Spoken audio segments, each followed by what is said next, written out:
નમસ્કાર દર્શક મિત્રો, આપ જોઈ રહ્યા છો મુંબઈ તરંગ ન્યૂઝ. હું છું એન્કર અર્પિતા પટેલ. હવે જોઈએ અગત્યના સમાચાર. જોડિયામાં શ્રી સાંઈ વિદ્યા સંકુલમાં ખેલ મહાકુંભ જિલ્લા કક્ષાની કબડ્ડી ભાઈઓની સ્પર્ધા યોજાઈ. હાલ ગુજરાતભરમાં ચાલી રહેલ ખેલ મહાકુંભ 2.0 જામનગર જિલ્લા કક્ષાની કબડ્ડી ભાઈઓની સ્પર્ધાનું આયોજન જોડિયાની શ્રી સાંઈ વિદ્યા સંકુલન ખાતે કરવામાં આવ્યું હતું. તેમાં વય જૂથ અંડર 14, અંડર 17 અને ઓપન વય જૂથની સમગ્ર જામનગર જિલ્લાની 31 ટીમોએ ભાગ લીધો હતો.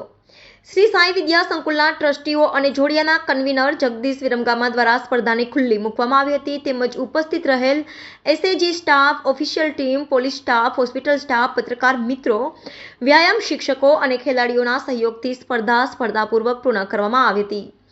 શ્રી સાંઈ વિદ્યા સંકુલ દ્વારા અલગ અલગ જૂથ વયના 2 મેદાનો, પીવા માટે મિનરલ વોટર અને ચા નાસ્તાની સુવિધા પૂરી પાડવામાં આવી હતી. સમગ્ર જામનગર જિલ્લામાં અંડર 14 વય જૂથમાં પ્રથમ નંબર શ્રી લખતર પ્રાથમિક શાળા ટીમે પ્રાપ્ત કર્યો. અંડર 17 વય જૂથમાં પ્રથમ નંબર BM પટેલ ટીમે પ્રાપ્ત કર્યો અને ઓપન વય જૂથમાં પ્રથમ નંબર સુમરા ટીમે પ્રાપ્ત કર્યો હતો. વિજેતા થયેલ ટીમો આગામી દિવસોમાં ઝોન કક્ષા અથવા રાજ્ય કક્ષાએ જામનગર જિલ્લાનું પ્રતિનિધિત્વ કરશે. તે બદલ સંસ્થાના ટ્રસ્ટી શ્રી અમિત ગોધાણી, વિનોદ કાનાણી, જગદીશ વિરમગામા, યજ્ઞેશ નંદાસના, અજય કાનાણી અને શિક્ષકગણ દ્વારા ખૂબ સારી શુભેચ્છા સાથે અભિનંદન પાઠવ્યા. રિપોર્ટર શરદ M. રાવલ, મુંબઈ તરંગ ન્યૂઝ, હરિયાણા.